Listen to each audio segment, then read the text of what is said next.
அவன் உங்க வீட்டுல இருந்து வரக்கூடிய பொண்ணை வச்சு காப்பாற்றக்கூடிய தெம்பும் திராணியும் அவனுக்கு இருக்கு. ஏன் அதை சொன்னேன்னா, நான் அப்படி சொன்னாலும் தன்னுடைய மகளை அப்படியே வெறுங்கையோட அனுப்பிச்சுடுவார் அவரு? அனுப்ப முடியாது சார். அவர் அப்படிதான் சார் பேசி இருக்காரு, அதுலயே தெரிஞ்சிடுச்சு சார். சார் இதை தெரிஞ்சதா சார் நிறைய பெற்றோர்கள் நீங்க ரொம்ப தெளிவா அதை சொல்றீங்க.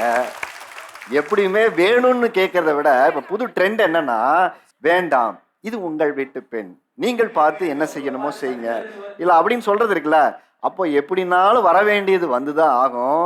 அவர் தெளிவா படிக்க வேண்டிய பையன் இவ்வளவு படிச்சிருக்கான் சார், நல்ல வேலையில இருக்கான் சார், அதெல்லாம் உங்க பொண்ணை நல்லா பார்த்துப்பா சார். இதுக்கு எதுக்கு சார் வேணும்? நம்மை பொறுத்தளவுல அந்த எதிர்பார்ப்பு இல்லை. ஆனா எதிர்பார்க்கிறவங்களுக்கு நம்ம கொடுக்கணும். ஓகே இல்ல இப்ப மருமக வேலை செய்தா? ஆமா, வேலை செய்யறாங்க. அவ்வளவுதான் சார். அதுக்காக நான் போய் சொல்ல முடியாது. அவ்வளவுதானே.